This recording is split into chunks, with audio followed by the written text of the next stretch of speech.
আফগানিস্তানের বাদশা, যিনার নাম হলো হযরতে হাবিব আফিন্দি। নাম কি? হাবিব আফিন্দি, আফগানিস্তানের বাদশা। তিনার প্রতিদিনের একটা রুটিন হইল, তিনি সব সময় আমিনো আমার নবীর উপরে দুরূদ শরীফ না পড়া তিনি ঘুমাইতেন না। দৈনন্দিন রুটিন কি? নবীজির উপর দুরূদ শরীফ না পড়া ঘুমাইতেন না। সুবহানাল্লাহ। তো বাচ্চা মানুষ যে কোনো কাজে ব্যস্ত থাকতে পারে, পারে না? ওই হাবিব আফিন্দি একদিন বাদশাহীর কার্য সম্পাদন করার আগে যেই চেয়ারের মধ্যে এবং টেবিল সামনে রেখে বসতেন হাবিব আফিন্দি, ওই টেবিলের মধ্যে মাথা ফালাইয়া রাত্রবেলা ঘুমায়া গেছে। ওই দিন হাবিব আফিন্দি যখন ঘুমায়া গেলেন, এই দিন রাত্রবেলা ওই এলাকার মানে আফগানিস্তান এলাকার একজন স্বর্ণকার ব্যক্তি, যেই ব্যক্তি স্বর্ণ দ্বারা স্বর্ণের অলংকার বানায়, তিনি ওই রাত্রবেলা বড় হতাশাগ্রস্ত হইয়া ছিল একজন হিন্দু মানুষ, সনাতন ধর্মের মানুষ, ইসলাম সম্পর্কে জানেও না বুঝেও না। আল্লাহর ওয়াস্তে ডান দিক থেকে কোনো কথার আওয়াজ আসবে না, ক্যামেরা ফিটিং বসে যাইতে হবে, মাইকওয়ালা যারা বসতে হবে, দাঁড়ায় কোনো কাজ কোনো কিছু করা যাবে না, কাজ শেষ বসতে হবে। মনোযোগ দিবেন, খুব মনোযোগ। হিন্দু ধর্মের মানুষ ইসলাম সম্পর্কে জানেও না বুঝেও না। আমি জানতে চাই, যদি অন্তরে নবীর প্রেম নবীর মোহাব্বত ভালোবাসা থাকে, হিন্দু যদি হয় মনটারে পরিবর্তন কইরা আমার আল্লাহর কাছে যদি দোয়া করে, ইয়া মুকাল্লিবাল কুলুব সাব্বিত কালবি আলা দীনিকা, হে অন্তরের পরিবর্তনকারী, আপনি আমার অন্তরটাকে দ্বীনের প্রতি পরিবর্তন কইরা দেন। আপনারা বলেন আমার আল্লাহ পরিবর্তন কইরা দিতে পারেনি? হিন্দু ব্যক্তি স্বর্ণকার স্বর্ণ বানায়, স্বর্ণের অলংকার ব্যবসা করতে করতে একটানা 3 মাস পর্যন্ত ওনার ব্যবসার মধ্যে লস যায়। 3 মাস লস দিতে দিতে ওই ব্যক্তি চিন্তা করলেন আমার আর ভালো লাগে না। গভীর রজনীতে আফগানিস্তানের বড় রাজপ্রাসাদের পেছনে একটা গাছের মধ্যে উনি একটা দড়ি ঝুলাইছে। দড়িটা ঝুলাইয়া তিনি গলার মধ্যে ফাঁসি দেওয়ার জন্য দড়িটারে পেঁচাইছে। দড়িটারে পেঁচাইয়া ওই আল্লাহর বান্দা ফাঁসি দিবে, এমন টাইমে আফগানিস্তানের রাজপ্রাসাদের পেছনে আইসা একজন ব্যক্তি লক্ষ্য করে দেখে কে জানি ফাঁসি দিতেছে। উনি রাত্রবেলা এই অবস্থা দেখা তার সামনে যেয়ে দেখতেছে ওনাদের এলাকার সবচাইতে নামি দামি একটা স্বর্ণ ব্যবসায়ী। ভাইজান কারণ কি, ফাঁসি কেন দাও? তিনি বলেন আমি বড় হতাশাগ্রস্ত, আমি ব্যবসা করতাম স্বর্ণের, 3 মাস লস হওয়ার কারণে পাওনাদাররা আমার বাড়িঘর ছাড়ে না। এখন আমি পাওনাদারের পাওনা পরিশোধ করতে পারতেছি না, জানা পাওনার জ্বালা অন্তরে নিয়ে আমি ফাঁসি দেওয়ার জন্য আসছি। যদি মারা যায় তাহলে আমার আল্লাহ আমারে হয়তো দুনিয়াতে এই ব্যবসায়ীরা যারা টাকা পাওনা তারা আমার ডিস্টার্ব করবে না। উনি বলতেছেন আমার কাছে ওই মুসলমান ব্যক্তি বলে তুমি তো হিন্দু ধর্মের মানুষ, তোমার সঙ্গে আমাদের ধার্মিক কোনো সম্পর্ক নাই, তবে ইসলাম ধর্ম বলে কোন অন্য ধর্মের মানুষ যদি বিপদেও পড়ে মুসলমান তাদেরকে তাদের পারিপার্শ্বিক সহযোগিতা দ্বারা উদ্ধার করে দিবে, ইসলামের সৌন্দর্যের পরিচয় দিবে। আমি আপনার কাছে একটা পরামর্শ দিতে চাই, হিন্দু সনাতন ধর্মের মানুষ, আপনি তো ব্যবসায়ী মানুষ, ফাঁসি দিলে জীবন নাশ হয়ে যাবে, জীবনটারে নাশ না কইরা আপনি দয়া কইরা ইসলাম ধর্ম গ্রহণ করেন। কি গ্রহণ করেন? উনি বলেন আপনি ইসলাম ধর্ম গ্রহণ করেন, বলে লাভ কি হবে? বলে আমার আল্লাহ তাআলা কোরআনুল কারীমের মধ্যে একটা আয়াত বলেছেন, কি ومن الليل فتهجد به نافلة لك عسى أن يبعثك ربك مقاما محمودا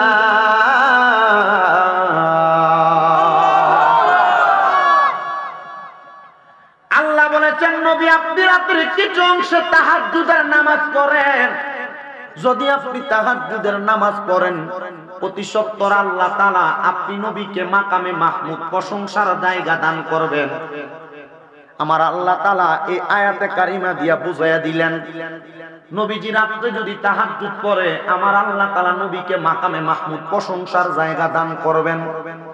আমার দয়াল নবীজি এই আয়াত যখন আমার নবীর উপরে নাযিল হইছে তাফসিরে বায়দাবি শরীফের লেখক বর্ণনা করে ইমাম গাজ্জালী রহমাতুল্লাহ আলাইহি সহ বর্ণনা করে তারা বলতেছে এই আয়াত আমার নবীজির উপরে নাযিল হওয়ার পরে তাফসিরে ইবনে আব্বাসের লেখক আল্লামা হযরতে আব্দুল্লাহ ইবনে আব্বাস নিজেও বলতেছেন আমার নবী আমার আল্লাহর দরবারে এমন ভাবে কাঁদছে আমার আল্লাহর কাছে কান্না করে আর ডাক দিয়া কই মাবুদ আপনি বলেছেন তাহাজ্জুদের নামাজ পড়লে আপনি আমারে মাকামে মাহমুদ দিবেন। আল্লাহ মাকামে মাহমুদ তো আমি নবী প্রশংসার দারাজাত বরজকে আলমের মধ্যে পায়া ধন্য হব। আল্লাহ এই নামাজের যেহেতু এত দাম এটা কি ফজরের নামাজ যোহরের নামাজ? মনোযোগ নাই তো, মনোযোগ থাকলে না জোরে হইতো। ফজরের নামাজ, যোহরের নামাজ, আসরের নামাজ, মাগরিবের নামাজ, এশারের নামাজ, ফজর না, যোহর না, আসর না, মাগরিব না, এশার না, তাহাজ্জুদের নামাজ।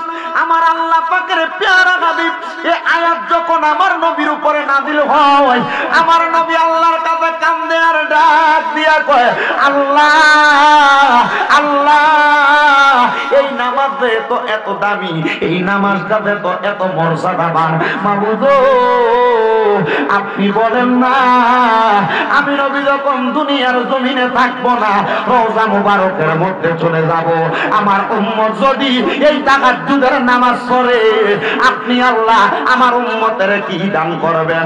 আমার আল্লাহ কই জিবরাইল আমার বন্ধুরে জানাইয়া দাও, আমার হাবিবরে জানাইয়া দাও আমার বন্ধু নবীর উম্মতেরা পাঁচ ওয়াক্ত নামাজের পাশাপাশি যদি ফজরের নামাজের আগে উইটা তাহাজ্জুদের নামাজের মুসল্লার ভিতরে আমি আল্লাহর কাছে বিপদে পড়ে দোয়া করে আমি আল্লাহ ওই উম্মতে মুহাম্মদের বিপদ থেকে উদ্ধার কইরা দিব।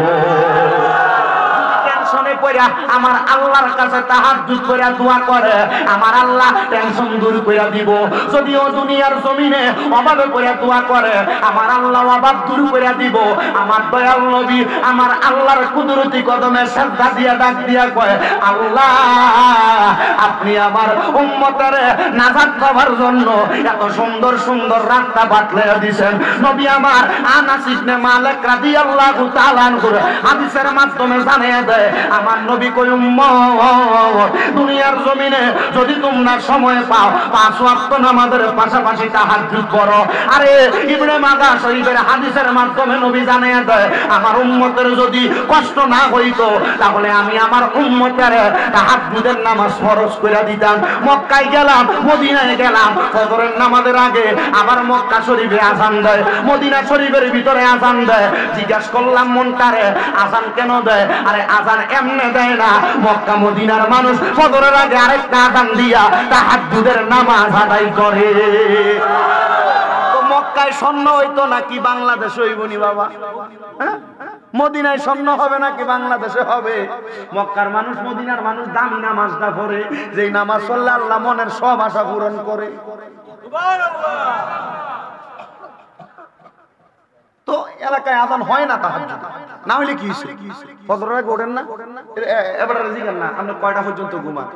অনেক সময় ফজরের বহুত আগে উঠা মসজিদে আইয়া ওই গাটলার ভিতরে ওযু করে মসজিদের সামনে বইটা আছেনি দাড়ি পাকা মুরব্বিদের দিকে তাকাইবে না। কারণ এদের আমি জানি, আমি মাঝে মাঝে যাই, আমি মাহফিল থেকে বাড়িতে যাই না, যাওয়ার সময় গাড়ি থেকে আমি দেখি একবারে মানে হাঁটতে পারে না, লাঠি বর্দি দিদি আসে। আমি অনেক সময় অনেকের জিজ্ঞেস করছি তা আপনি এত রাখতে পারিছেন কেন? 3:30 বাজে, ফজরের সময় তো হয় নাই, আগুন দিব 4:45। তুই আপনি এত রাত্রে কেন বাড়িছেন? ও ঘুমায়েন ঘুমাই না। ঘুমানোর একটা সময় আছে, এই বয়স যখন হবে তখন আর ঘুম ঠিক মতো, এই ঘুম যখন হবে না ওই সময় নিয়ত করবেন কোন নামাজের, কথা কয় না কেন? আর অনকালার হলাইন এগুলা মোবাইল টিভি সারা রাত ফজরের আজান দেয়, মুখে কোরআনি দেয়, মোবাইল ছাদে ঢুকে এরপরে ঘুমায়, কথা কন না কেন?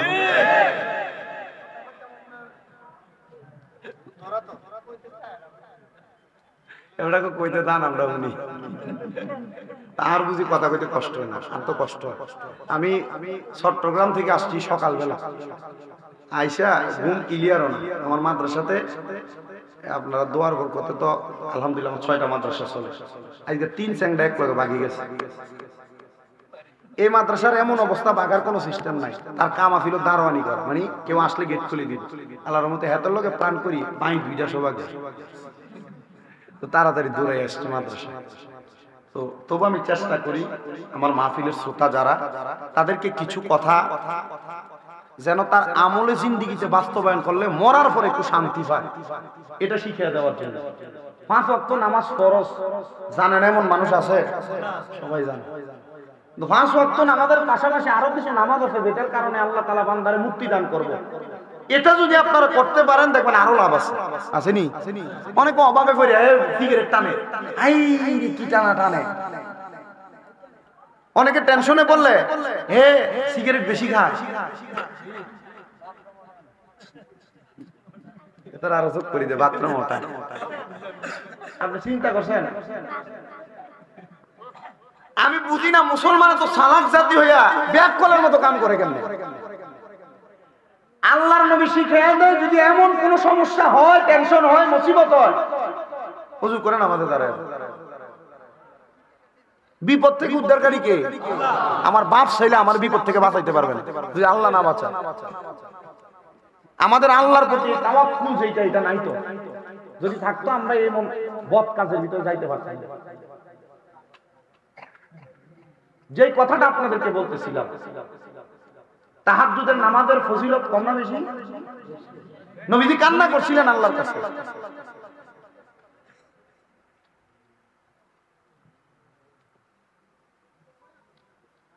ওই হিন্দু লোককে পরামর্শ দিচ্ছে তুমি ইসলাম গ্রহণ করো। হিন্দু লোক বলে লাভ, বলে ইসলাম গ্রহণ করার পরে 5 ওয়াক্ত নামাজের পাশাপাশি আরেকটা নামাজ আছে, যে নামাজ পড়ে আল্লাহর কাছে দোয়া করলে আল্লাহ দোয়া কবুল করে, কোরবানি। হিন্দু লোকটা চিন্তা করলো জীবনের হায়াতে 3 ভাগের 2 ভাগই শেষ বয়সে দেখি না ইসলামটা গ্রহণ কইরা। গতকালকে চট্টগ্রাম আন্দরকিল্লা থেকে একটু পূর্ব দিকে যাইতে মেইন রোড এক সাইড বন্ধ করে একটা মাহফিল করছে আমার পাশেই, পুরাটা এলাকা হিন্দু এলাকা। দুর্গা উৎসবের পোস্টার ব্যানার দেখে আসছি, ভালো কথা, তারা তাদের কাজ করে। আমি ওয়াজ করে আসছি জান্নাত জাহান্নাম হাসরের ময়দান, ইমানদারের মৃত্যু বেঈমানের মৃত্যু। কয়টা বিষয়? 5টা। জান্নাত জাহান্নাম, ইমানদারের মৃত্যু, বেঈমানের মৃত্যু, হাসরের ময়দান, এই 5 বিষয় ওয়াজ করছি। আজকে যোহরের পর আমি আমার এক মুসল্লির বাড়িতে দাওয়াতে আমার ফোন দিয়ে বলছে, হুজুর জাহান্নামের ওয়াজ করছেন, মুসলমান খুশি হয়েছে, লাস্টে যে মা বাবার ওয়াজ করছেন, কিন্তু এক হিন্দু খুশি হয়েছে, চা দোকানদার, সে ইসলাম কবুল করবে। আমার ওয়াজের সফলতা এটা, আর কিছু লাগবে?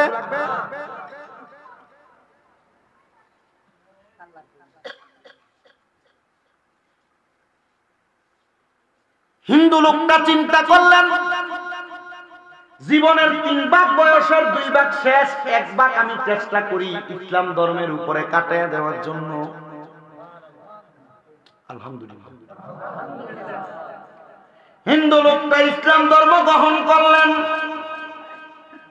জবান দ্বারা কালিমা পড়লেন, লা ইলাহা ইল্লাল্লাহু মুহাম্মাদুর রাসূলুল্লাহ সাল্লাল্লাহু আলাইহি। আপনারা কিভাবে আসতে পারেন? কিপটা আমি বকিলামি করে পড়তে চাই, একটু মুহাব্বতে বলেন কালিমায়ে তাইয়্যিবা লা ইলাহা ইল্লাল্লাহু মুহাম্মাদুর রাসূলুল্লাহ সাল্লাল্লাহু আলাইহি ওয়াসাল্লাম। মুহাব্বতের আওয়াজে উচ্চ কণ্ঠে জোরে পড়েন আল্লাহু আকবার। এই হুজুর আপনি উঠে গেছেন, এখান দিয়ে আসি বসে। আলেম মানুষ না আপনি, কি বলে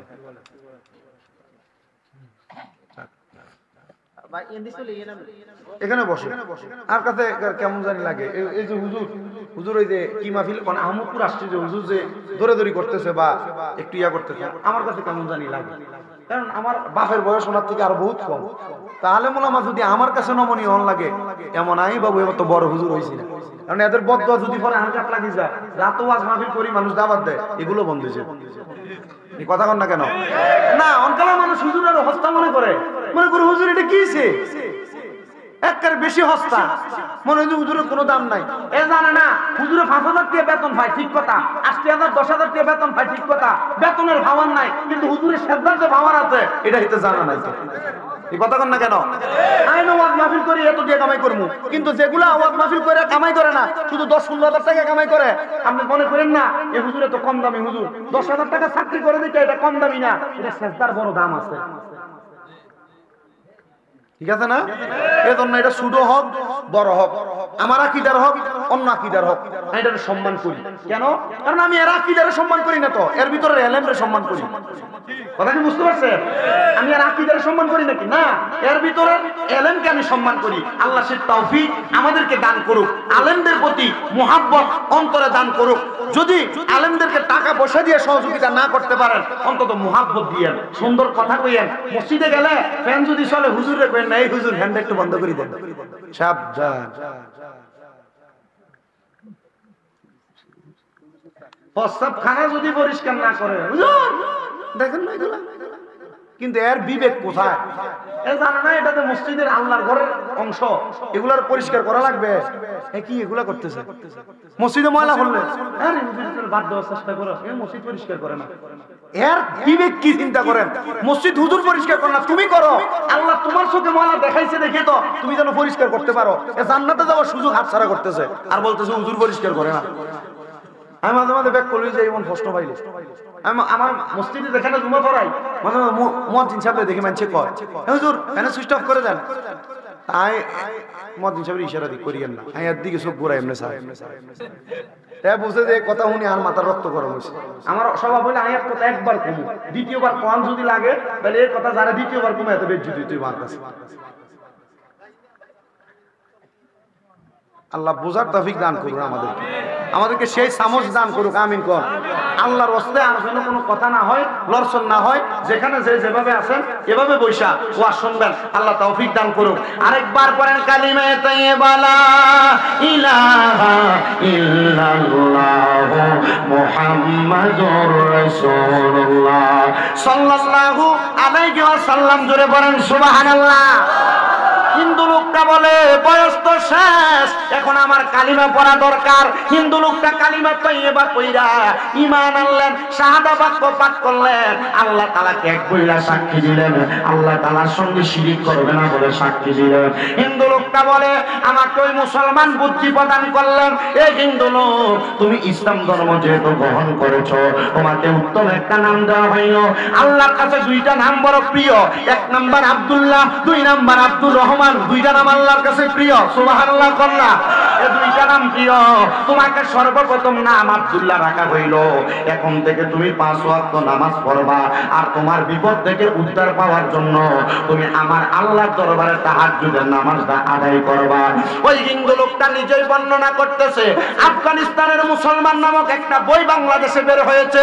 ওই বইয়ের মধ্যে আমি পড়লাম ওই আফগানিস্তানের হিন্দু ব্যক্তি ইসলাম ধর্ম গ্রহণ করার পরে আমার আল্লাহ তাআলার কাছে তাহাজ্জুদের নামাজ পড়ে পড়ে যখন দোয়া করে, তাহাজ্জুদের নামাজ পড়ছে 2 করে 4 রাকাত, 3 4 12 রাকাত সর্বনিম্ন নামাজ আদায় কইরা ওই বান্দা বলে আমি আল্লাহর কাছে চোখের পানি ফালায়া ফালায়া কাঁদতে লাগলাম। কান্না করতে করতে করতে করতে অনেকক্ষণ যখন আমি কান্না করলাম, হঠাৎ করে আমি দেখলাম আমি যেই ঘরের মধ্যে কান্না করতেছি এই ঘরের মধ্যে হঠাৎ করে কোথা থেকে জানি একটা আলো আসছে। আলো আমার অন্ধকার ঘরটা আলোতে ঝলমল ঝলমল করতেছে। আমি আমার মা মাথা উঠাইলাম, কিন্তু আলোর পাওয়ার এত আমি আমার চোখ খুলতে পারলাম না। এমন টাইমে আমি আস্তে আস্তে করে চোখ খুলতেছি, আমি দেখলাম কে জানি আমার ঘরের মধ্যে হাজির হয়ে গেছে। ওনার চেহারাটা সাদা কাপড় দ্বারা ঢাকনা দেওয়া। আমি জিজ্ঞাসা করলাম কে? উনি বলেন আমাকে তুমি চিনবা না রে, কেন তুমি তাহাজ্জুদের নামাজ পড়ে কান্দো? তিনি বলেন আমি কান্না করি, আমি আমার ঋণের জ্বালায় 3 মাস পর্যন্ত বড় বেকার ছিলাম, এখন আমি ইসলাম কবুল করেছি। বলে তুমি কান্না করো কেন? তুমি কান্নার কারণ কি? উনি বলেন আমি বড় ঋণগ্রস্ত, অভাবগ্রস্ত, আমি ঋণের জ্বালা সহ্য করতে পারি না, এই জন্য কান্না করি। তিনি বলতেছে ঋণ যেহেতু ঋণের জ্বালা সহ্য করতে পারো না, তারপরে তোমার ঋণ পরিশোধ করার জন্য আমি তোমার একটা রাস্তা দেখাইয়া দেই। আমার একটা গোলাম আছে, সুবহানাল্লাহ, আমার একটা প্রেমিক আছে, আমার একটা গোলাম আছে। ওই গোলামের নাম হলো হাবিবা ফিন্দি, আফগানিস্তান এলাকার পূর্বাঞ্চলের বাদশা। ওই এলাকার মধ্যে যাইবা, যা বলবা সে যেন তোমার ঋণগুলা পরিশোধ করে দেয়। তাই বলবা সে যেন তোমার ঋণগুলা পরিশোধ করে দেয়। হিন্দু ব্যক্তি ইসলাম ধর্ম গ্রহণ করার পরে ওই আব্দুল্লাহ সকাল হইতে না হইতে আফগানিস্তানের শেষ প্রান্তে চলে গেছে। আফগানিস্তানের শেষ প্রান্তে যাইয়া আল্লাহর বান্দাটা ওই জায়গার মধ্যে আমার আল্লাহ তাআলার ওই হাবিবা ফিন্দি নামক বান্দাটা ঘরের দরজার সামনে দাঁড়িয়ে ডাক দেয়, হাবিবা ফিন্দি আফগানিস্তানের বাদশা, বাগির গো, বাগির গো, বাগির গো। বাদশার ঘরের সামনে যাইয়া যদি আপনি এমনি ডাকেন, বাদশা কিন্তু বাগির হবে না। সর্বপ্রথম বাদশার যেই কোনো সেনাপতি আপনার সামনে আইসা কথা বলবে। বাদশার সেনাপতি আইসা ডাক দিয়া কয়, কে রে তোমার এত সাহস? আফগানিস্তানের পূর্বাঞ্চলের বাচ্চা হাবিবা ফিন্দিকে নাম ধরে ধরে তার বাদশাদের সামনে তুমি ডাক দাও। এবার স্বর্ণকার বলে তুমি তোমার বাদশাকে বলো আমার পাওনা পরিশোধ করে দেওয়ার জন্য। উনি বলে আমাদের আফগানিস্তানের এই বাদশার এমন কোনো খাসিয়ত নাই, তার কাছে কেউ 1 দিরহামও পাওনা থাকবে। যাও যাও যাও, আমার বাদশা কারোর কাছে ঋণ নাই, তুমি এখান থেকে তাড়াতাড়ি চলে যাও। উনি বলেন না, আমি হাবিবা ফিন্দির কাছে কথা বলতে চাই, আমার ঋণগুলা পরিশোধ করাইতে চাই। এবার সেনাপতি বলেন না, তুমি এখান থেকে চলে যাও। হাবিবা ফিন্দি কারোর কাছে ঋণী বাদশা মানুষ, তো ঋণ থাকলেও পরিশোধ করে দেয়।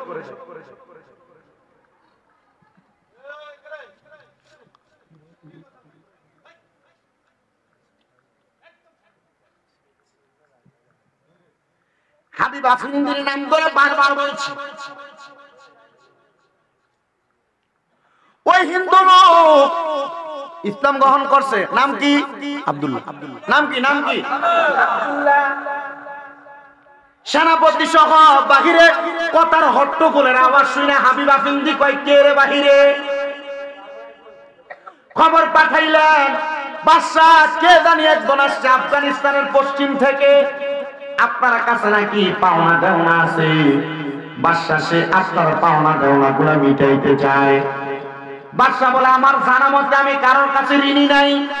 আমার সামনে কে আসলো, তারা আমার সামনে নিয়ে আসো। হিন্দু লোক সুযোগ পাইছে, এতক্ষণ বাদশার সাথে মুলাকাতের সুযোগ নাই। হাবিবা ফিন্দির সামনে দাঁড়ায়া নবমুসলিম ওই ব্যক্তি আব্দুল্লাহ ডাক দিয়া কয়, হে হাবিবা ফিন্দি, আমি আপনার কাছে কিছু ঋণ পাওনা দেওনা পরিশোধ করাইতে চাই। বলে কি পাওনা দেওনা পরিশোধ করাইতে চাও? বলে আমি 3 মাস পূর্বে আমার ব্যবসার সব সম্পদগুলা আমি ব্যয় করে দিয়েছি, আমি ব্যবসার সব সম্পদগুলো আমি লস দিয়েছি, কিন্তু আমাকে পাওনাদাররা দেনাদাররা পাওনাদাররা আমারে বড় ডিস্টার্ব করতেছে, আমি পাওনা পরিশোধ করতে পারি না। হাবিবা ফিন্দি তুমি আমার পাওনাগুলা পরিশোধ করে দাও। বলে কেন রে, কেন? আমি তো তোমার কাছে কোনো ঋণ নাই, তাহলে কেন আমি পরিশোধ করব? বলেছে আমাকে গতকালকে রাত্রবেলা একজন ব্যক্তি আমার ঘুমের ঘরে আসছে, আমি রাত্রে তাহাজ্জুদের নামাজ পড়িয়া আমার ঘরের মধ্যে যখন ঘুমাইছি, তাহাজ্জুদের নামাজের মুসল্লার ভিতরে আমি দেখলাম কে জানি একজন আমার আয়েশা বলে তুমি তোমার ঋণের জ্বালায় কান্না করো, যাও আমার হাবিবা ফিন্দির কাছে যাও, বলো গিয়া সে যেন আমার তোমার ঋণগুলা পরিশোধ করে দেয়। বলে কে বলেছে? বলে আমার হাবিবা ফিন্দি হাবিবা ফিন্দি এই কথা শুই না তিনি বলেন ওই সঙ্গে সঙ্গে রাজপ্রাসাদের ধন ভান্ডারের ধনের যেই একটা সিন্ধুক আছে সিন্ধুকের মুখটা কইলা আমি হাবিবা ফিন্দি সাথে সাথে তার হাতের মধ্যে একটা স্বর্ণের পুটলা দিলাম দিরহামের পুটলা দিলাম। এবার বলে তোমাকে কি বলেছে তুমি আরেকবার বলো। উনি আমাকে বলেছে যাও আমার হাবিবা ফিন্দিকে বলবা। উনি বলে দাঁড়াও তোমার আর কত দরকার। আরেকটা স্বর্ণের পুটলি নিয়ে হাবিবা ফিন্দি ওই নব মুসলিম আব্দুল্লাহকে দিলেন। উনি বলেন তোমাকে আর কি বলেছে। বলছে আমার হাবিবকে বিয়ে গিয়া বলবা আমার হাবিব কেন গতকালকে রাত্রবেলা আমি নবীর প্রতি দুরূদ শরীফ আদায় না করে ঘুমায়া গেছে। সাবধান আর বইল না। আবার আরেকটা পুটলা স্বর্ণ নিলেন নিয়ে দিয়ে দিলেন নব মুসলিম ওই আব্দুল্লাহর কাছে। আব্দুল্লাহ এমন ভাবে নিতে নিতে 10 পুটলি স্বর্ণের মোহর নিছে। ওই আব্দুল্লাহর সামনে সেনাপতি বলে আরেকবার তুমি হাবিবা ফিন্দির সামনে ওই কথাটা ব্যবহার করবা না। এবারে আব্দুল্লাহ বলে আল্লাহর কসম ওয়াল্লাহি বিল্লাহি তাআলা ওই হাবিবা ফিন্দি বাচ্চা আমাকে যেই স্বর্ণের মোহরগুলা দিয়েছে আমি আমার ঋণগুলা পরিশোধ করার পরে আমার 3 পুরুষ আমার পরিবারের এই টাকা পয়সা ব্যয় করতে পারবে। এবার আমি বাদশার দরবার থেকে চলে গেলাম। বাদশার সেনাপতি এবার বলতেছে আমি হাবিবা ফিন্দির কাছে জিজ্ঞাসা করলাম এ হাবিবা ফিন্দি আপনাকে নবীর এই স্বপ্নের কথা বইলা এই ব্যক্তি নব মুসলিম আপনার কাছ থেকে লক্ষ লক্ষ দেন মোহরগুলা মোহরানাগুলা নিয়ে যাচ্ছে আপনি তাকে দিয়ে দিলেন। হাবিবা ফিন্দি বলে শোনো নাই রে শোনো নাই আমার নবী বলেছে আমার হাবিব আমি নবীর প্রতি দুরূদ না কইরা ঘুমায়া গেছে আমি পারবো না রে। আমার নবী আমাকে নবীর বলে সম্বোধন করেছে। নবীর বলে যে ব্যক্তি সম্বোধন করে ওই ব্যক্তি কেন দুনিয়ার সম্পদের মায়া করবে টাকার মায়া করবে। ওই ব্যক্তি দুনিয়ার সম্পদের মায়া করে না। ওই ব্যক্তি চাই মরণে রাখে যেন ওই নবী একবার তারে দেখা দিয়া দেয়। আপনার কথা নবী বলে কিনা এটা তো আপনি জানেনই না। আপনার কথা নবী স্মরণ করে কিনা এটা তো আপনি জানেনই না। তবে নবী কেমনে হাবিবের নামটা স্মরণ করলো জানতে চাই কি চাই না। ওয়াজ এখনো শুরু হয় নাই, দুরূদ শরীফ শেষ করি নাই, এখনো জিকির আজকার শেষ করি নাই। ওয়াজ তো শুরু করব পরে।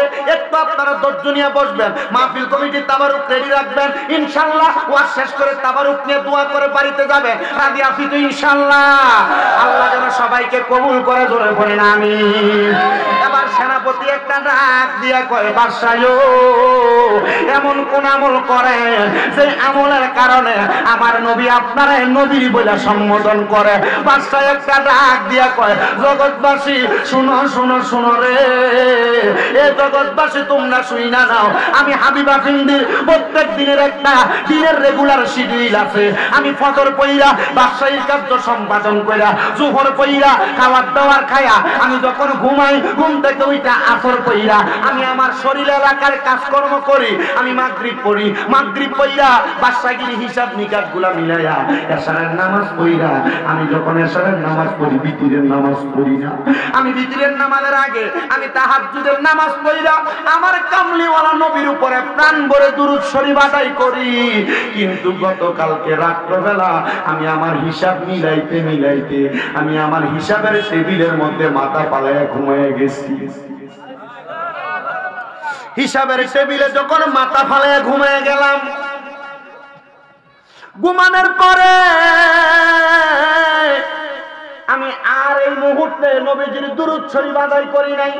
মনে হয় প্রত্যেকদিন দুরূদ শরীফ আদায় করি, একদিন না পড়ার কারণে আমার নবী ওই নব মুসলিম দিয়া আমি হাবিবা ফিন্দির কাছে দুরূদ শরীফ পড়ার জন্য খবর পাঠিয়ে দিয়েছি।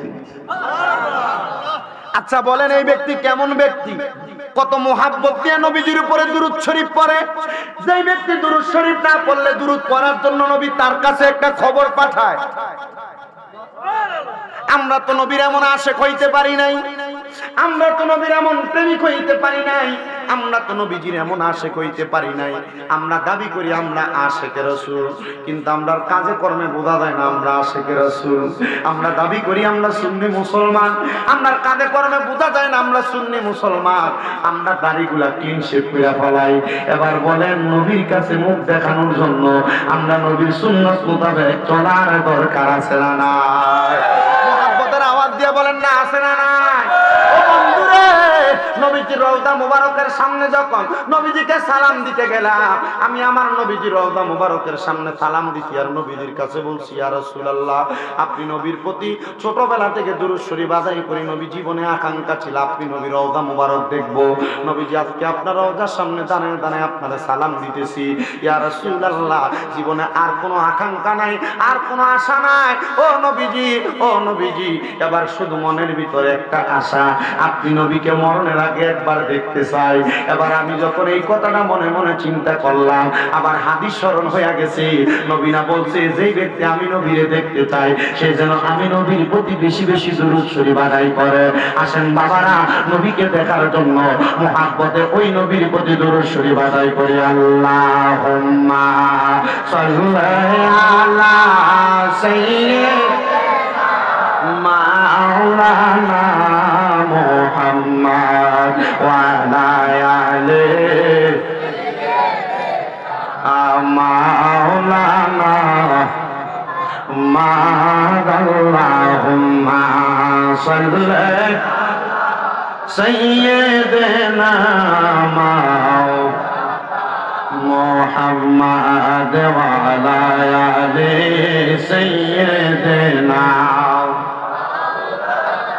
বলেন আমার জায়গা হবে নি, আমার মরা লাশের জায়গা মসজিদের পাশে আমার কবর দিও, কইরাই আমার জায়গা হবে নি, আমার জায়গা হবে নি, আমার মরা লাশের জায়গা মসজিদের পাশে আমার কবর দিও, কইরাই আমার জায়গা হবে নি।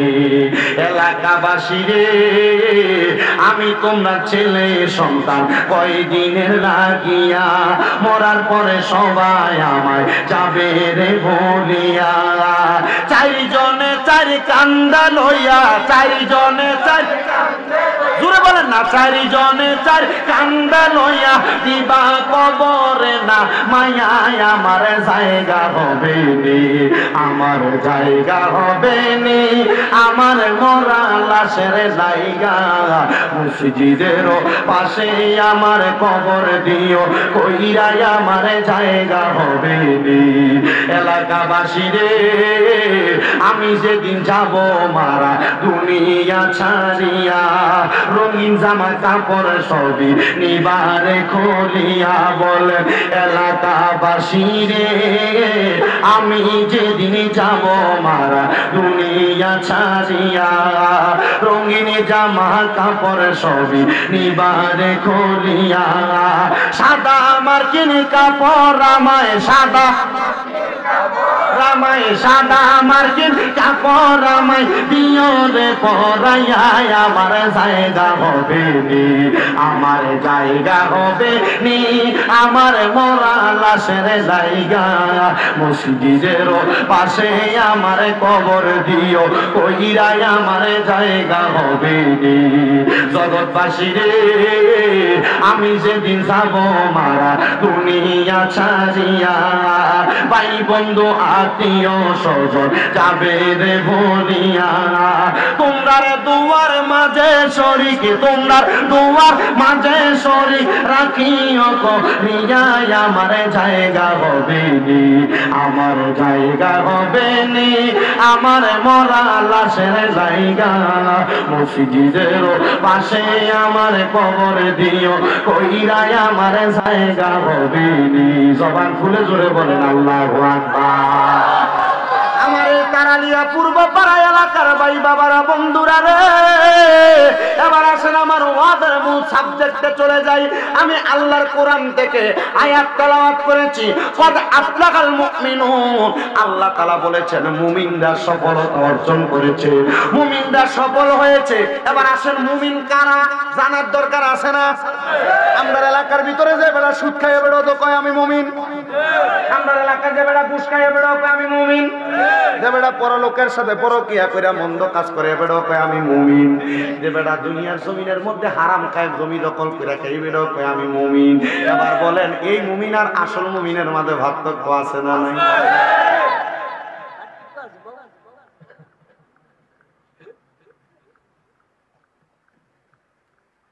আল্লাহ কোন মুমিন সফল কাম?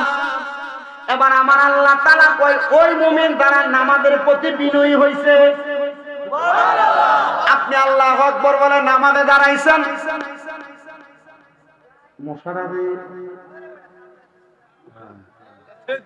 আল্লাহু আকবার বলে নামাজে দাঁড়াইছেন, পোলাপান দুষ্টামি করে, এই দুষ্টামি করিস না, এই যে ঠিক।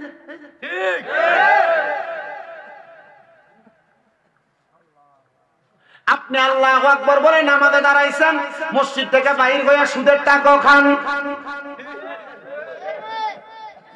আপনি আল্লাহু আকবার বলে নামাজে দাঁড়াইছেন, আপনার বউ বেপরদাভাবে হাজীগঞ্জ বাজারে ঘুরে। এটা কিসের মুমিন? এটা কিসের নামাজি? আমার মনের ভিতরে বড় প্রশ্ন। আল্লাহ তো ওই মুমিনের কথা কয় নাই যে মুমিন নামাজও পড়ে আবার বউরে বেপরদা গাঁডায়। আল্লাহ ওই মুমিনের কথা কয় নাই যে মুমিন নামাজও পড়ে আবার সুদও খায়। আল্লাহ ওই মুমিনের কথা কয় নাই যে মুমিন নামাজও পড়ে হারামও খায়, জমি দখল কইরা খায়, মানুষের উপর অত্যাচার অনাচার কইরা খায়। এই জন্য এমন মুমিন হওয়া লাগবে যেই মুমিন নামাজের প্রতি বিনয়ী। এবার আসেন বাবা, কোন নামাজ? আল্লাহর নবী মিশকাতুল মাসাবির কিতাবুস সালাতের মধ্যে আল্লাহর নবী কয় এমন নামাজ যেই নামাজের মাধ্যমে নামাজে দাঁড়াইলে তুমি তোমার আল্লাহরে দেখতে পাও। সাহাবায়ে কেরাম ইয়া রাসূলুল্লাহ, ইয়া হাবিবাল্লাহ, আল্লাহরে তো কেউ দেখে না। আমার নবী বলে বিশ্বাস করবা, আল্লাহকে যেদিন না দেখতে পাও আমার আল্লাহ তোমারে দেখে। কিন্তু আপনি নামাজে দাঁড়াইলে আপনার কাছে মনে হয় আমার ছেলেটা অসুস্থ, আমার বউ বলছে 10,000 টাকা দিয়া একটা স্বর্ণের আংটি বানিয়ে দিতে, আমি এটা কেমনে করব? এই নামাজ না। ও মুমিন মুসলমান, নামাজে দাঁড়াইবা হযরত আলীর মতো। হযরত আলী বলে নামাজে দাঁড়াইছি, আহারে ওই কুফা নগরীর কাফেরা আমি আলী রাদিয়াল্লাহু তাআলা আনহুর কদমের মধ্যে তীর মেরে দিছে। আমি আলী রাদিয়াল্লাহু তাআলা আনহুর তীরটারে কেউটাই না খুলতে পারে না। আল্লাহর হাবিব কয় আমার আলী যখন নামাজে দাঁড়াইবো, আমার আলী নামাজে দাঁড়াইলে তোমরা তীরটা খুলবা। হযরত আলী রাদিয়াল্লাহু তাআলা আনহু নামাজে দাঁড়ানোর আগে তীরটা খোলার জন্য কত চেষ্টা করা হয়। হযরত আলী রাদিয়াল্লাহু তাআলা আনহু আহ শব্দ করেন, কিন্তু হযরত আলী রাদিয়াল্লাহু তাআলা আনহু যখন এমন শব্দ করে আমার নবী সাহাবায়ে কেরামকে বলে তোমরা এখন আমার হযরত আলীকে ধরবা না। নবী গো, হযরত আলী তো তীরবিদ্ধ, হযরত আলীকে কি করব? আমার নবী আলী যখন নামাজে দাঁড়াইবে তখন তোমরা তীর করবা। আমার নবীজির কথা মোতাবেক সাহাবায়ে কেরাম হযরত আলী নামাজ পড়ার দাঁড়ানোর সাথে সাথে হযরত আলীর পা থেকে তীরটা টান দিয়ে করলেন। নামাজের আগে হযরত আলী উফ আহ শব্দ করেছে, কিন্তু হযরত আলী নামাজে একটা উফ শব্দ করেন নাই। আমার নবীকে সাহাবায়ে কেরাম অত্যন্ত আনন্দিতভাবে প্রশ্ন করি ইয়া রাসূলুল্লাহ, কারণ বুঝতে পারলাম না।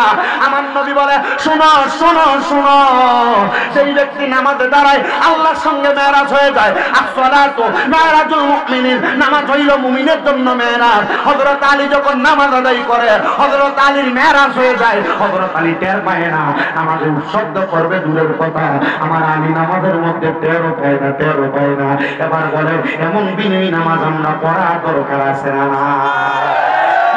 কেমন বিনয়ী নামাজ? তারা মিথ্যা পরিহার করে, অশ্লীলতা পরিহার করে। ও নবী গো, আমরা ওই মুমিন হইতে চাই। এবার বলেন নামাজ পড়ে মিছা কথা কয়, তারালিয়ার বাজারে দোকানে বৈশা অন্যের নামে গীবত করে, এমন মুরব্বী মুসলমান, এমন মুসল্লি আছে না?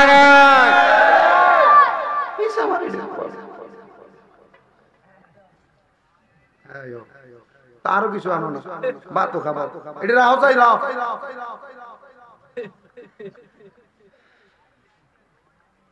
নামাজের ভিতরে বিনয়ী হওয়ার কথা বলছে। কি নামাজ হরে নেনে আর মনে হয় না যে এশারের নামাজ এখানে যত মানুষ আছে 50% হচ্ছে হরে না, ঠিক নেই বাবা?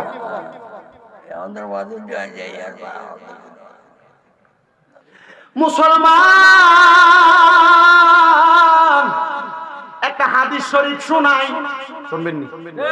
প্রশ্ন হবে আপনাদের। হযরতে জুনদুব ইবনে আব্দুল্লাহ রাদিয়াল্লাহু তাআলা হাদিস বর্ণনা করতেছে।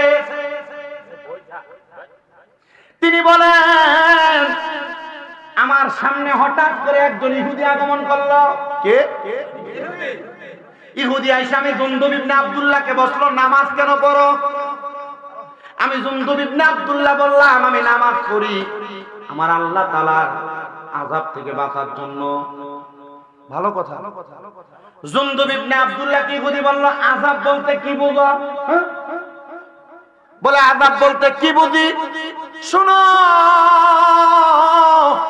ওই ইহুদি আযাব ওইটাকে বলে যেটার ব্যথা যখন তুমি নিবা, তোমার সন্তান তোমার আযাবের ভাগ নিবে না, তোমার ছেলে ভাগ নিবে না, মেয়ে ভাগ নিবে না, আত্মীয় স্বজন ভাগ নিবে না।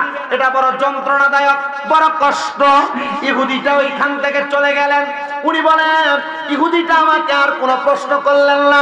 পরের দিন আমি দেখলাম ওই ইহুদি আমি জুনদুব ইবনে আব্দুল্লাহর সামনে এসে কান্না করতেছে।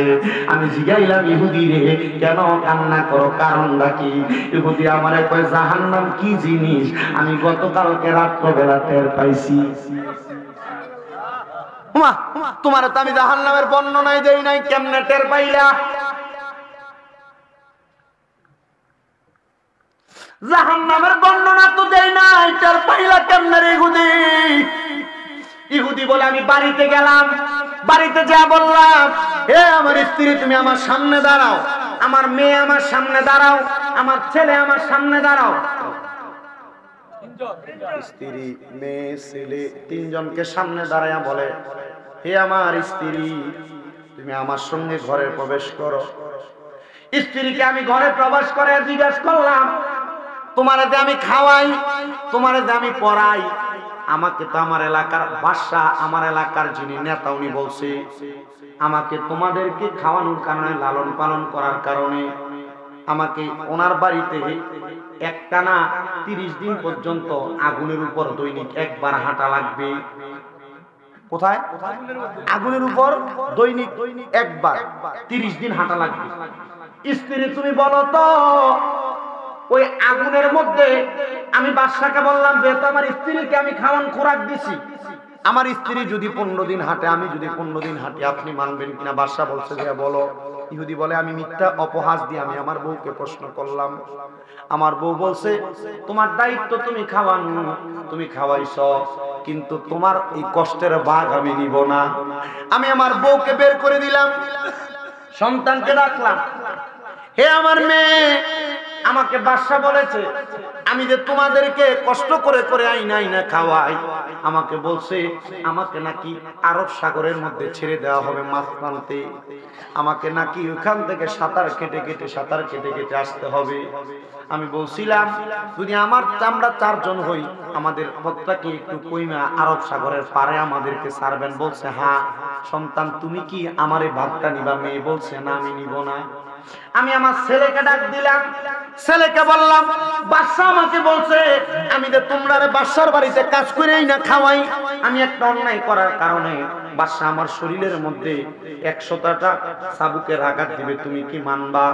এই 100 চাবুকের আঘাত থেকে আমি চাই তোমরা 25 করে ভাগ করে নাও, আমি 25টা নেই, তোমরা মানবা? সন্তান বলে বাবা আপনি বলেছেন, আপনার এইটা আমি মানতে পারলাম না, কারণ আপনি বাবা, আপনার দায়িত্ব আমারে খাওয়ানো, আমারে পড়ানো। আব্বা জান আপনি আপনার এই কষ্টের ভাগ নিবেন, আমরা পারবো না। ইহুদি চোখের পানি ছাইরা ডাক দিয়া কয়, নবীর সাহাবী রে, ও জুনদুব ইবনে আব্দুল্লাহ, আমি আমার বাড়িতে আমার বউকে জিগাইলাম আমার কষ্টের আযাবের ভাগ নিবে কিনা, আমি আমার সন্তানকে জিগাইলাম আমার চাবুকের আঘাত নিবে কিনা, আমার মেয়েকে জিজ্ঞাসা করলাম সমুদ্রের ভিতরে ফালাইয়া দিবে আমার সঙ্গে অর্ধেক রাস্তা সাঁতার কাটবে কিনা, আমার বউ রাজি হয় নাই, মেয়ে রাজি হয় নাই, ছেলে রাজি হয় নাই। হে সাহাবী, আমি বুঝতে দেরি করলাম না, দুনিয়ার জমিনে আমি এত মায়া, এত সম্পদ, এত কিছু আমি জোড়াইতেছি, আমার সন্তান, স্ত্রী, পুত্র আমার বাদ দিবে না। এই মুহূর্তে আমার ঈমানি কালেমা পড়ায়া দাও, আর তোমরা যেমন ভাবে আল্লাহর সন্তুষ্টির জন্য নামাজ পড়ো, আমি ইহুদির এই নামাজটা শিখিয়ে দাও। ইহুদিটা সাথে সাথে কালিমা পড়িরা মুসলমান হয়ে গেছে।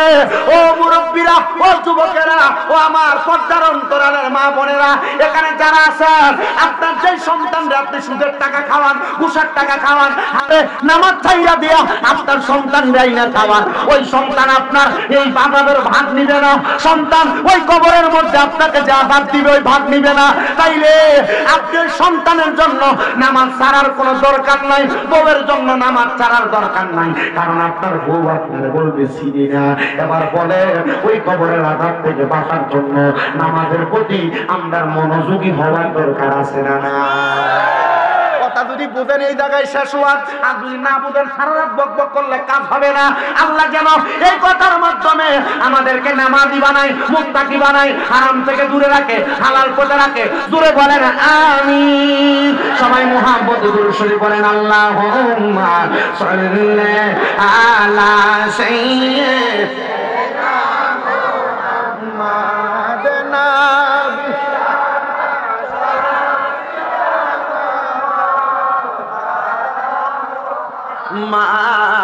আল্লাহুম্মা সাল্লি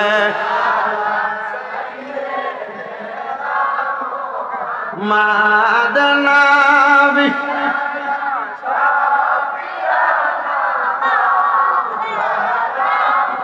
আমার বাড়ি বাংলাদেশে, আপনার বাড়ি মদিনায়, বলেন আমরার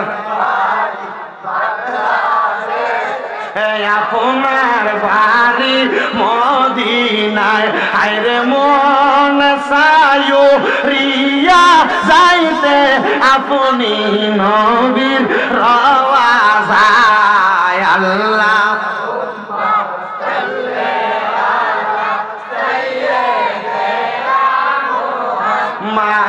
মাদনাবি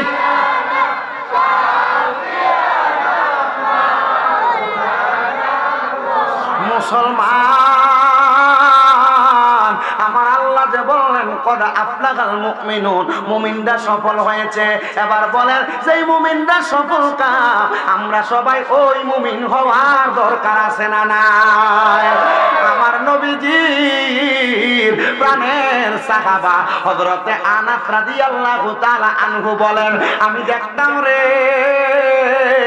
আমি যখন আমার নবীজির 10 বছর খেদমত করলাম, আমি দেখতাম আমার নবীজি রাতের প্রথম অংশে ঘুমাইয়া যাইতেন, এশারের নামাজ আদায় কইরা আমার নবী খাওয়া দাওয়া সম্পূর্ণ কইরা আমার নবী ঘুমাইতেন।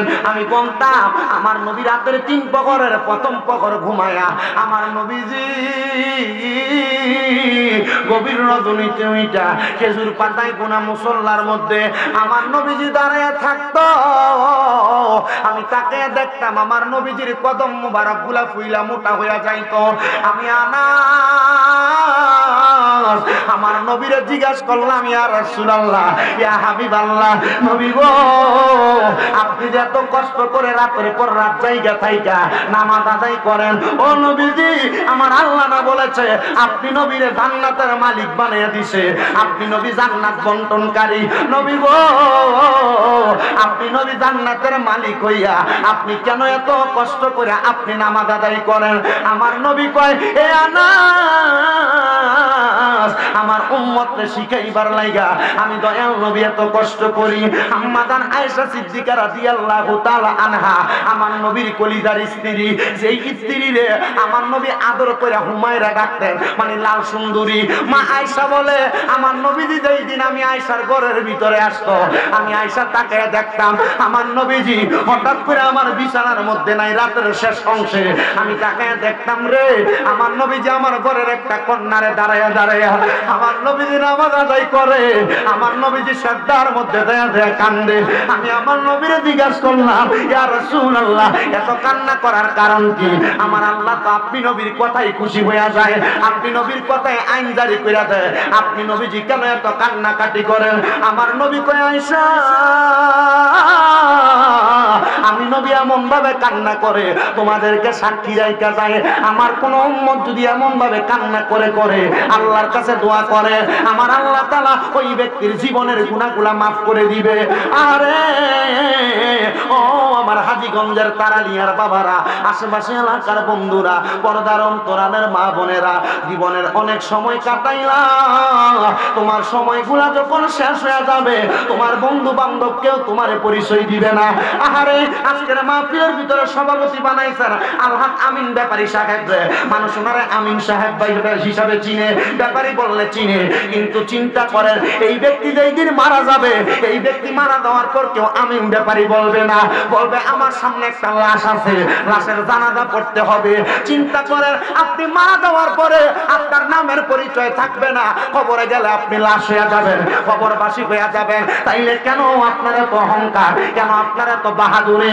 আমার নবী ডাক দিয়া কয়, আল্লাহর কোরআনের দিকে তাকিয়ে দেখো, আমার আল্লাহ বলেছেন ইন্না বাতশা রাব্বিকা লাশাদীদ, নিশ্চয় আমার আল্লাহর ধরা হইল শক্ত ধরা। দুনিয়া থেকে কবরে যাওয়ার পরে আমার আল্লাহ যখন মিজান টানাইবো, আপনার নেক আমলগুলা যখন এক পাল্লায় দিব, বদ আমলগুলা এক পাল্লায় দিব, মিজান টানানোর সাথে সাথে নেক আমল এবং বদ আমলগুলার দিকে তাকায়া আপনি কান্না করতে থাকবেন আর বলবেন, আল্লাহ আমার নেক আমল নাই গো, আমার বদ আমলের মধ্যে ভরপুর হয়ে গেছে, আল্লাহ আমি বাঁচতে চাই, আমার আল্লাহ আপনারা বাঁচাইবে না। আল্লাহ বলবে, ওই সময় আমি কাহারের সুরুতটা ধরবো। আমি আল্লাহ যখন কোন মানুষকে আশ্রয় ধরবো, পাকড়াও করবো, ওই মানুষগুলা বাঁচতে পারবে না। কিন্তু আমার নবী কয়, ওই সময় আমি নবীকে আল্লাহ রহিম সুরুত দান করবে। জোরে জোরে বলেন সুবহানাল্লাহ, আর জবান খুলে বলেন না সুবহানাল্লাহ। যদি আমার আল্লাহ তাআলার কাহারের শুরু থেকে বাঁচতে চাও, আমার আল্লাহ তাআলা ফেরেশতা দিয়ে তোমার যেমন ভাবে আঘাত করব, জাহান্নামের ফেরেশতারা আমার আল্লাহ তাআলা তাদেরকে দিয়ে তোমাদেরকে কষ্ট দিব, আযাবের ফেরেশতা দিয়ে কষ্ট দিব। তোমরা কি একটাবার চেষ্টা করো না ওই আযাব থেকে বাঁচার জন্য? দুনিয়ার মানুষ একটাবারও কি চিন্তা করেন না কেমনে ওই আযাব থেকে বাঁচবেন? হযরতে আল্লামা ইমাম গাজ্জালী রহমতুল্লাহ আলাইহি উনি নিজেই বর্ণনা করতেছে, হে জগতের মানুষ, আমার সামনে একবার একজন জাহান্নামের আগুনকে ভয় করা বান্দা হাজির হয়েছিল। কি ভয়? ইমাম গাজ্জালী বলে, জগৎবাসী শোনো রে,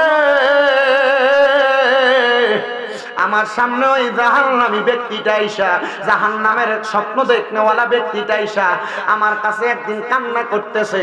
আমি দেখলাম এমন ভাবে কান্দে, তার কান্নাটা বন্ধ হয় না। আমি জিজ্ঞাসা করলাম, কান্দো কেন, তোমার কান্নার কারণ কি? ওই ব্যক্তি বলে, আমি ইমাম গাজ্জালীর কদমের কাছে আইসা ডাক দিয়া বললাম, হুজুর আমি সারা জীবন বুঝদার হওয়ার পর থেকে আমার কাজ হইল নেশা করা। কি করা? বালা কাম না খারাপ কাম? বালা কাম না খারাপ কাম? নেশা করে, আবার সমাজের ভিতরে দায়িত্ব খাড়ায় আসেনি। এবার মুখের ভিতরে সিগারেটের গন্ধ, আমরা সর্দারি করে কথা কন না কেন?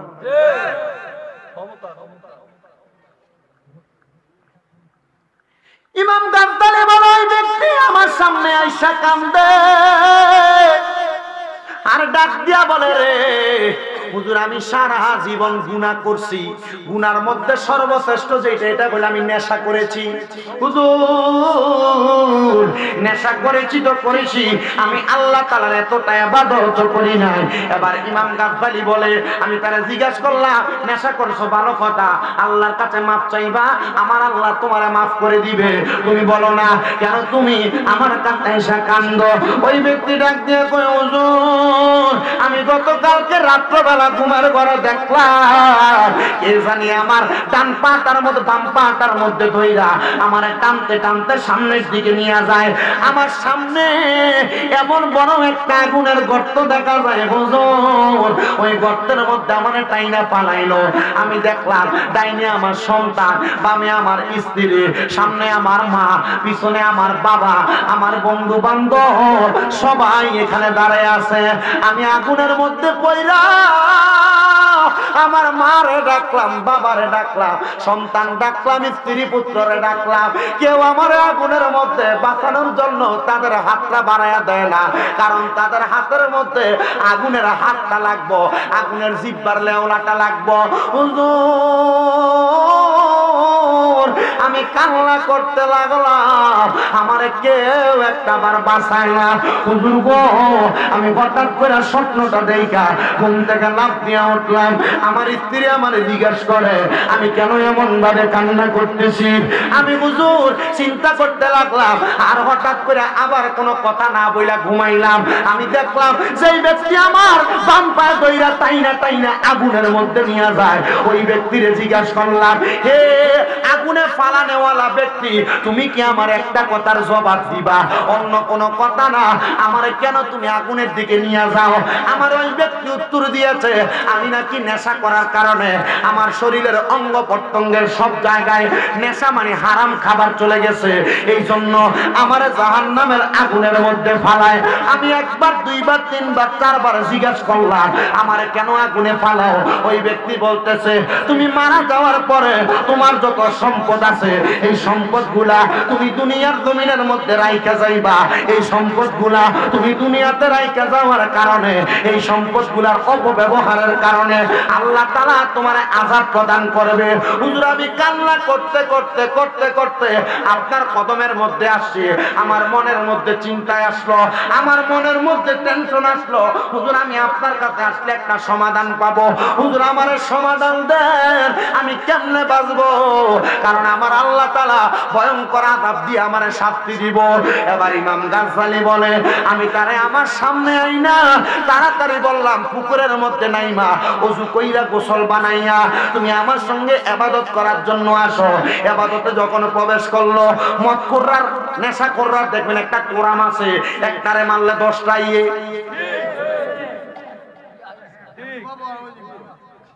আছে না? একটারে ধরলে 10-15টা ইয়ে। ওমা গো মা, একটা নেশাখোর আপনি আঘাত করবেন 10টা ইয়ে। তোর লোকে তার ঝামেলা নাই, হে তার বন্ধু, তুই হেতের মাল লিখা আছে না? এমন নেশাখোর, এমন হারামখোর সমাজ নষ্ট করে দিচ্ছে নেশাখোর আর হারামখোর। ছোট ছোট বাচ্চাদের কি ইয়াবাখোর বানাচ্ছে, ট্যাবলেট খোর বানাচ্ছে।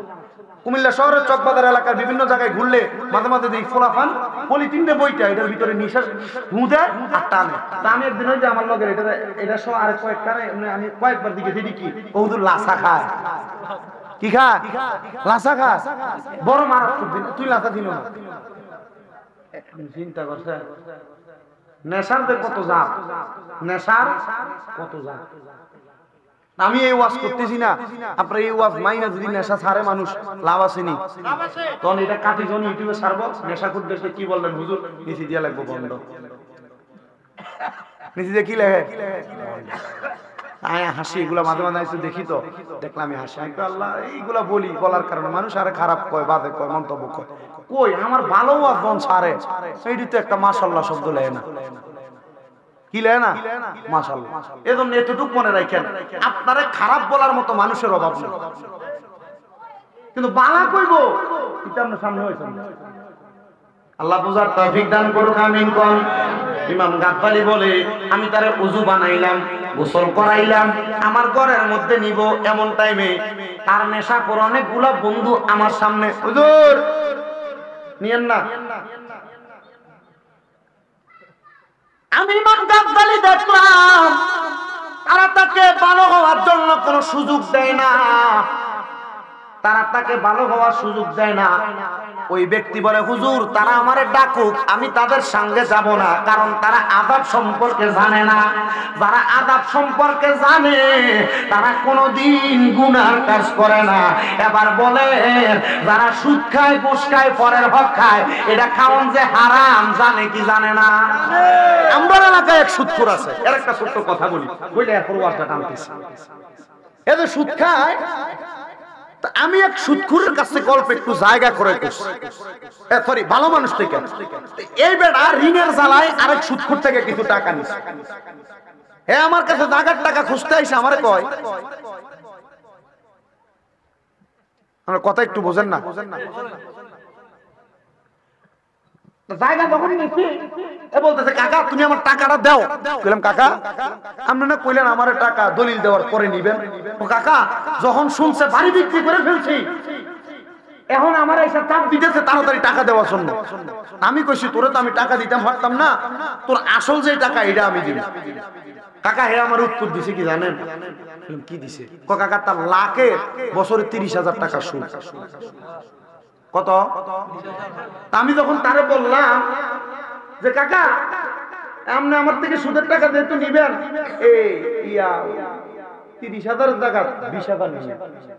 কাকা ওই সুদখোর আমার কি উত্তর দিছে জানেন? আজি কি কইছি? কই আমারে কইছে আজ তো তুই সুদ খাইতেছি, আজ কবরে যামু, আল্লাহ কি মারতে আর একটা কম মারবনি। ডেঞ্জারাস সুদখোর, চিন্তা করছেন? সুদখোর আবার উত্তর দেয় কি? যদি তোর তুনায় 10,000 টাকা কম নেই, আল্লাহ কি আর এই সুদ খাওয়ানোর কারণে কম মারবো দুইটা? সাংঘাতিক, এতে জানে আল্লাহ কবরে ফিরেবে এত সুদ খায়। তাহলে এলাকার যেগুলো সুদ খায়, পরের হক মেরে মেরে খায়, মানুষের উপর অত্যাচার করে, মানুষের উপর জুলুম করে, এরা জানে এগুলা করলে আল্লাহ এদেরকে মাফ করবে না, এরা যাই না শুই না এমন বাজে কাজগুলো করে। মনে রাখবেন আল্লাহর ধরা শক্ত ধরা, আল্লাহ যখন ধরবো আপনার আড্ডি গুলো করবো। এই জন্য দুনিয়ার জমিনে উপর মানুষের উপর জুলুম করা, অত্যাচার করা, হারাম খাওয়া, সুদ খাওয়া বন্ধ করেন, না সব দুনিয়াতে মাইন না খাইলেও কবরে যাবে।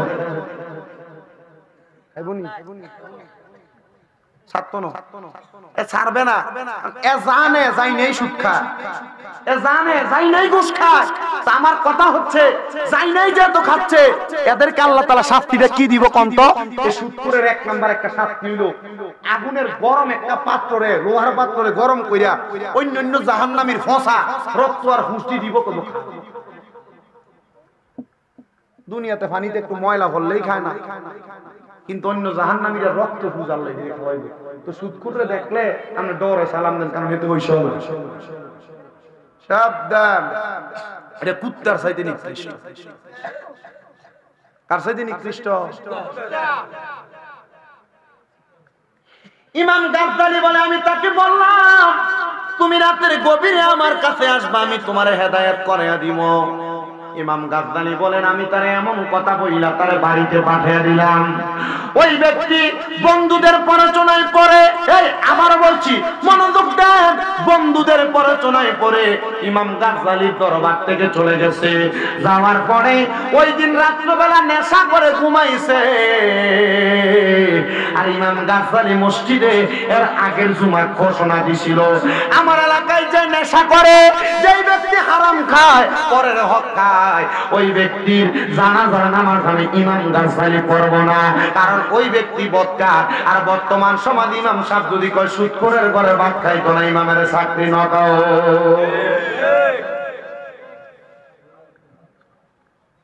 আউট আউট সরি আউট, ঠিক না? শুনেন বাবাজিরাম, ওই রাত্রবেলা নেশা করার পর ওই ব্যক্তি ইন্তেকাল করেছে। ইন্তেকাল করার সাথে সাথে ইমাম গাজ্জালী বলে তার আত্মীয় স্বজন তার কাছে যাওয়ার আগে আমি ইমাম গাজ্জালী দৌড়ে তার কাছে গেলাম। আমি তার সামনে যাইয়া সবাইকে বললাম তাড়াতাড়ি তার গোসলের ব্যবস্থা করো, তাড়াতাড়ি তার জানাজার ব্যবস্থা করো। সবাই বলে হুজুর আপনি না বললেন গত জুমার নামাজের মধ্যে কোন হারাম করে নেশা করার জানাজা আপনি পড়বেন না, হুজুর এখন কেন আপনি তার জানাজা করার জন্য আসছেন? হুজুর ডাক দিয়ে বলে জগৎবাসী শোনো শোনো, ওই ব্যক্তি হারাম করইতে পারে, নেশা করতে পারে, পরের হক খাইতে পারে, কিন্তু ওই ব্যক্তি গতকালকে রাত্রবেলা এমন একটা ইরাদা করেছে, ওই ইরাদার কারণে আমার আল্লাহ তাআলা তারে ক্ষমা করে দিয়েছে। বলে কি ইরাদা? গতকালকে সে আমার কাছে যা বলছে সে তওবা করবে, ওযু করছে, কিন্তু তার খারাপ বন্ধু বান্ধবরা তাকে তওবা করে ভালো হতে দেয় নাই। বর্তমান সমাজে যারা সিগারেট খায়, যারা বিড়ি খায়, জিজ্ঞাসা করবেন বিড়ি খাওয়া শিখলা কার কাছে? দেখবেন সে বলবে আমার অমুক বন্ধুর কাছে। তুমি বিড়ি খাওয়া শিখলা কার কাছে? সে বলবে অমুক বন্ধুর কাছে। আমি এমন অনেক খবর নিছি, খারাপ পথের মধ্যে যাওয়ার জন্য তোমার এই অন্য কোনো বন্ধু না, তোমার নিজের বন্ধু তোমার খারাপ পথে নিয়ে যায়, বিড়ি খাওয়া শিখায়, সিগারেট খাওয়া শিখায়। এবার বলেন আমরা চলার পথে বালা বন্ধু বানানোর দরকার আছে না? না, এই মাহফিলে এমন ফাফি আছে একটা আঙ্গুল দিয়ে ইশারা দিতেছে, দেখতে আসি বেটা চিন্তা করছেন কথা সত্য না মিথ্যা? তাহলে একজন এখন যারা যারা সিগারেট খায় এরা জিজ্ঞাসা করবেন সিগারেট খাওয়া শিখবি কই? নিজে কম আমার মুখ বন্ধুর কাছে। যারা সিগারেট খায় এরা নিজে চিন্তা করতেছে কথা তো সত্য।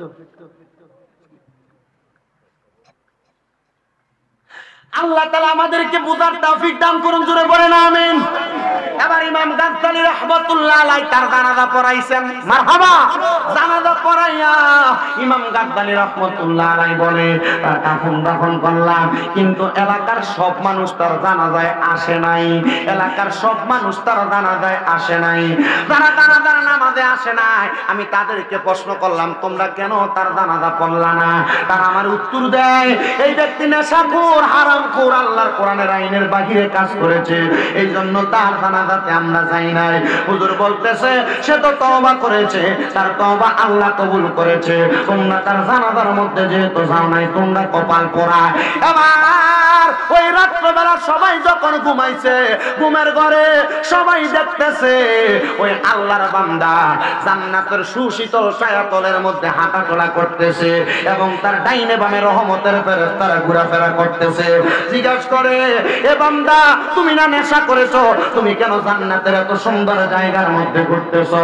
ডাক দিয়া কয় অন্য কোনো কারণ না, আমি তওবা করার জন্য হুজুরের কাছে ইমামের কাছে গিয়েছি, তওবা করতে পারি নাই, তওবা করার আগেই মারা গিয়েছে। আরে তওবা করার নিয়ত যদি কেউ করে আল্লাহ তখনই তার তওবা কবুল করে নেয়।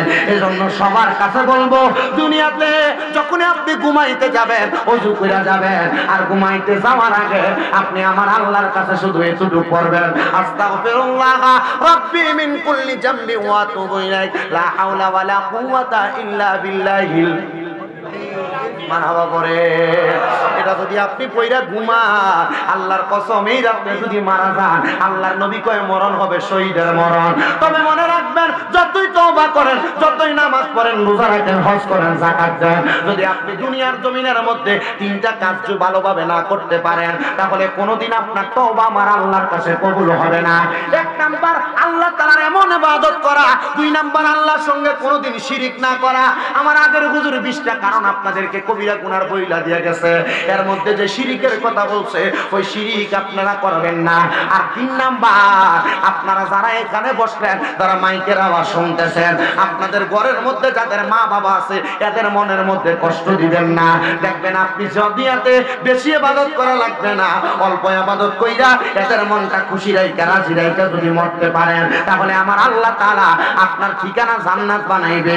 আর নচেত এদের মনে কষ্ট দিয়া, মা বাবার কলিজায় আঘাত দিয়া আপনি যদি মারা যান আমার আল্লাহ তাআলা আপনার জাহান্নামের অতল গহ্বরের মধ্যে ফালাইব। এবার আপনারা বলেন আমরা সবাই জাহান্নামের আযাব থেকে বাঁচার জন্য আম্মা আব্বার খেদমতে অবনত থাকার দরকার আছে না নাই?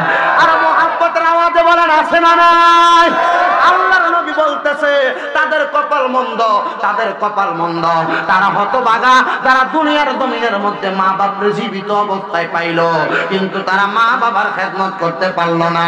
ইয়া রাসূলুল্লাহ, ইয়া হাবিবাল্লাহ, নবী গো আপনি কেন বললেন মা বাবার জীবিত পাইলো কিন্তু মা বাবার খেদমত করে জান্নাত নিতে পারলো না? আল্লাহর নবী বলে ওই সন্তান হয়তো জানে না তার মার কদমে বাবার কদমে তার জন্য জান্নাত আছে। আজকের মাহফিলে এমন অনেক সন্তান আছে যার মা বাবা তারা লাখ লাখ টাকার জায়গা দিয়ে গেছে, লাখ লাখ টাকার বাড়ি দিয়ে গেছে, খেতবা করে জায়গা দিয়ে গেছে। আজকে তোমার মা দুঃখিনী অন্ধকার কবরে, আজকে তোমার বাবা অন্ধকার কবরে। এই ছেলেটা আমার একটু আগে মনে হয় বলেছে হুজুর আজকে অনেকদিন আমার আম্মা যেন হসপিটালে ভর্তি আছে। আমি চিন্তা করলাম এই সন্তানগুলা কেন মায়ের জন্য দোয়া চায়, কেন বাবার জন্য দোয়া চায়? সন্তানগুলার মনের মধ্যে আকাঙ্ক্ষা মা বাবা হইল দুনিয়াতে সবচাইতে দোয়ার বড় একটা ভান্ডার। আম্মা আব্বা যদি মারা যায়, আম্মা আব্বা মারা গেলে ওই চাপটা সন্তান নিতে পারবে না। আশেক বলতেছে আমি কেমনে দিব ওই দুঃখিনী মায়ের দাফন, আমি কেমনে দিব ওই দুঃখিনী মায়ের দাফন। আরে যেই দুঃখিনী মা হায় রে আমায় করেছে না দর, করে করেছেন আদর আমি কেমনে দিব ওই দুঃখিনী মায়ের দাফন। আরে কত না মারা পোহালো ভিজলো গুবে মুতে, আমরা রে শুকনায় রাখিয়া মা ঘুমায় ভিজাতে। আরে অসুখ হইলে দেখি চায়া আমার মায়ের রয়েছে বিছানায় বইয়া রে, বলে অসুখ হইলে দেখি চায়া